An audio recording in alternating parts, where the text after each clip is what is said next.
Cover చేస్తాం. ఇందులో మొట్టమొదటిది ఎరువులు దొరక్క రైతులు ఎదుర్కొంటా ఉన్న సమస్యలు. నిన్ననే రాష్ట్ర వ్యాప్తంగా వైఎస్ఆర్సీపీ రైతుల తరపున రైతులకు మద్దతుగా రైతులతో కలిసి ధర్నా కార్యక్రమాలలో పాల్పంచుకోవడం జరిగింది. వాటికి సంబంధించిన వివరాలు. అలాగే రెండోది మెడికల్ కాలేజీల ప్రైవేటీకరణకు సంబంధించి చంద్రబాబు నాయుడు వేస్తా ఉన్న అడుగులు, ఏదైతే అన్యాయమైన అడుగులు ఏదైతే వేస్తా ఉన్నాడో, రాష్ట్రానికి తీరని నష్టం చేకూర్చి అడుగులు ఏదైతే వేస్తా ఉన్నాడో వాటికి సంబంధించిన రెండో టాపిక్. ఇంకా మూడో టాపిక్ అంటే ఇంకా ఇవాళ అనంతపురంకు ఆయన పోతా ఉన్నాడు కదా, సూపర్ 6 సూపర్ 7 ఆల్రెడీ చేసేసాము, ఆల్రెడీ సూపర్ హిట్ అని అంటూ ఏ రకంగా ప్రజలను తన అబద్ధాలతో మోసాలతో ఏ రకంగా తాను ప్రజలకు అన్యాయం చేస్తూ ఉన్నాడు అనే దాని మీద మూడో అంశం. సో బై అండ్ లార్జ్ ఈ మూడు అంశాల మీద ఈరోజు మీ అందరి ద్వారా ప్రజలకు ఇటువైపున నాణ్యానికి ఇటువైపున ఉన్న స్టోరీని ఇటువైపున ఉన్న అంశాలను కూడా తెలియజేసే కార్యక్రమం చేస్తా ఉన్నాం. అసలు రాష్ట్రంలో ఇటీవల కొన్ని పరిణామాలు చూస్తూ ఉంటే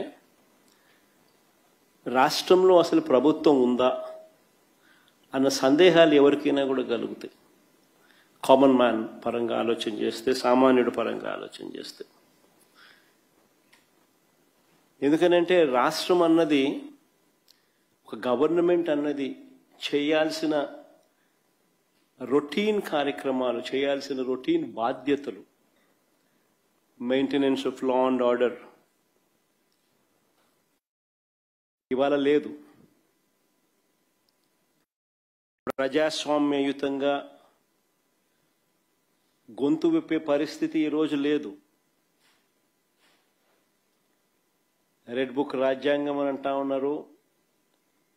ప్రజాస్వామ్యయుతంగా గొంతు విప్పితే ఆ గొంతును నలిపేస్తా ఉన్నారు.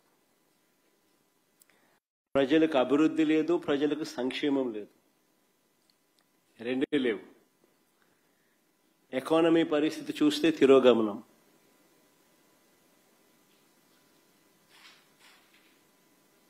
దేశంతో కంపేర్ చేస్తే రాష్ట్ర ఎకానమీ తిరోగమనంలో ఉంది. ప్రజలకు అందుబాటులో ఉండాల్సిన ఏ ప్రభుత్వమైనా ప్రజలకు తన కనీస ధర్మంగా అందుబాటులో ఉంచాల్సిన విద్య, వైద్యం, వ్యవసాయం ఈరోజు ప్రైవేట్ వ్యక్తుల దోపిడీకి ఈరోజు మన కళ్ళ ఎదుటే గురవుతా ఉన్నాయి. ఇవన్నీ ఒక రాష్ట్ర ప్రభుత్వం కనీస బాధ్యతలు ఇవన్నీ. కానీ అన్ఫార్చునేట్గా కనీస బాధ్యతలు కూడా ఈరోజు రాష్ట్ర ప్రభుత్వంలో కనపడని పరిస్థితులు. అందుకని అడుగుతా ఉన్నాం, అసలు ఈ రాష్ట్రంలో పాలన అనేది సాగుతూ ఉన్నది ప్రజల కోసం సాగుతూ ఉందా, లేకపోతే దోపిడీదారుల కోసం ఈ పాలన సాగుతూ ఉందా అన్నది నిజంగా అర్థం కాని విషయమే. ఒక క్వశ్చన్ మార్క్.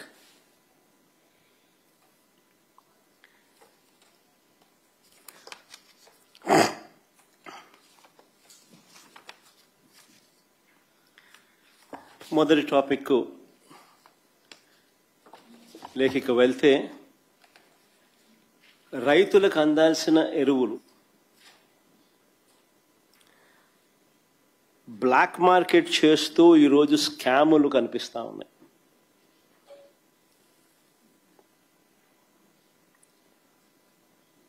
దాన్ని నిరసిస్తూ మా పార్టీకి సంబంధించిన నాయకులు, కార్యకర్తలు రైతులకు తోడుగా నిలబడుతూ రైతుల పక్షాన రైతులతో కలిసి ఆర్డీఓలకు నిన్న అర్జీ ఇచ్చే కార్యక్రమం చేశారు. ఆశ్చర్యం ఏమిటనంటే రైతుల తరపున మేము చేసే ఈ కార్యక్రమం అడ్డుకుంటూ ఏకంగా పోలీసులు దీన్ని అనగదొక్కే కార్యక్రమం ఏ మాదిరిగా చేస్తారు అని చెప్పి చూస్తే ఆ నోటీసులు ఒకసారి చూపించండి, ఒకసారి ప్లే చేయండి ఒకసారి.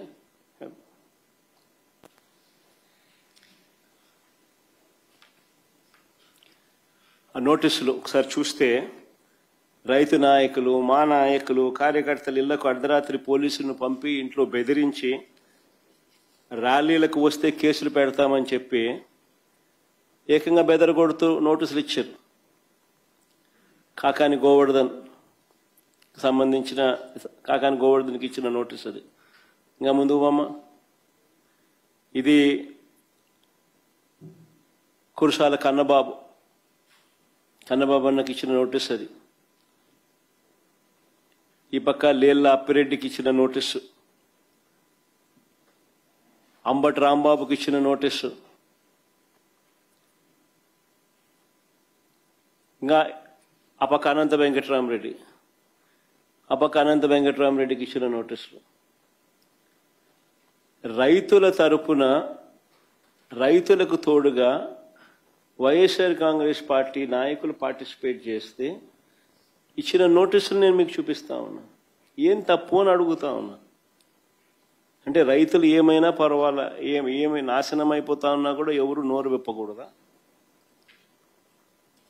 ఎరువులు అందని పరిస్థితి కనిపిస్తా ఉన్నా కానీ, ఎరువులు దొరక్క రైతులు అగసాట్లు పడతా ఉన్న పరిస్థితులు కనపడతా ఉన్నా కానీ, ఏ పంటకు గిట్టుబాటు ధరలు రాని పరిస్థితి కనపడతా ఉన్నా కానీ వాళ్ళ తరపున మాట్లాడకూడదా? ప్రజాస్వామ్యం అనేది ఏ రకంగా ఖూనీ కాబడతా ఉందన్న దానికి ఇవన్నీ నిదర్శనాలు.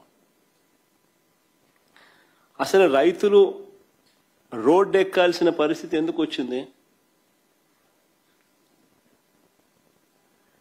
మీరు గన ఎరువులను అందించాల్సిన ఎరువులను అందించి ఉండింటే అసలు ఈ పరిస్థితే ఉండేది కాదు కదా. ఏ రైతు రోడ్డు ఎక్కే పరిస్థితే ఉండేది కాదు కదా.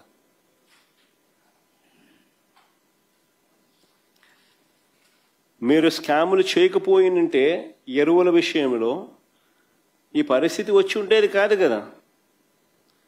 ఎరువుల కోసం 2 నెలలుగా రైతులు పడుతూ ఉన్న అగచాట్లు 2 నెలలుగా జరుగుతూ ఉంది. It's not something over night జరిగింది కాదు.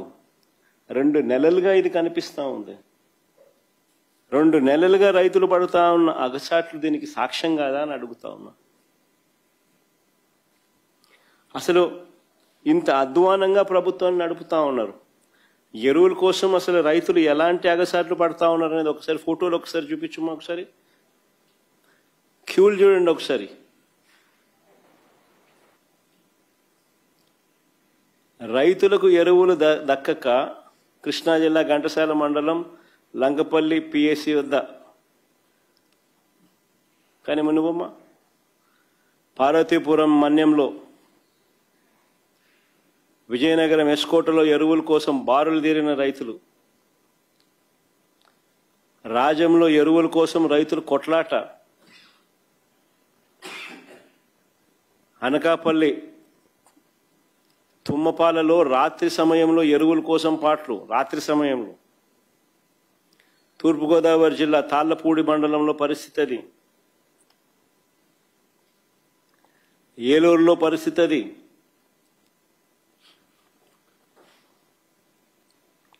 నూజివీడు నియోజకవర్గంలో పరిస్థితి అది, ఎన్టీఆర్ జిల్లా గొల్లపూడి ఎరువుల కోసం క్యూ కట్టిన రైతుల పాదరక్షలు,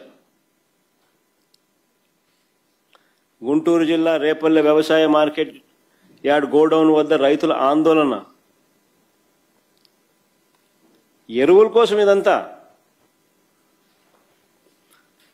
పామరు మండలంలో, ప్రకాశం జిల్లా పామరు మండలంలో, పామూరు మండలంలో కురమద్దాలిలో పరిస్థితి అది. సత్యసాయి జిల్లా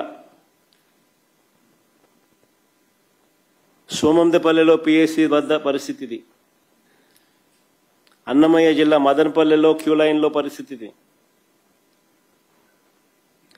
చిత్తూరు జిల్లా కుప్పం సొంత నియోజకవర్గం, చంద్రబాబు నాయుడు సొంత నియోజకవర్గంలో పరిస్థితి అది. ఏడన్నా దుంకి సావచ్చు చంద్రబాబు నాయుడు. కనీసం కుప్పంలో కూడా కనీసం రైతులు, కనీసం ఆయన సొంత కాన్స్టిట్యున్సీ రైతుల పరిస్థితి అట్లుందనంటే. ఇది వ్యవసాయ శాఖ మంత్రి కాన్స్టిట్యున్సీ, శ్రీకాకుళం జిల్లా మంత్రి అచ్చెన్నాయుడు నియోజకవర్గం టెక్కలిలో పరిస్థితి అది. క్యూ లైన్లలో ఇద్దరు ఏదైనా బాయోగి ఏదైనా చూసుకొని దుంకుతే బెటర్.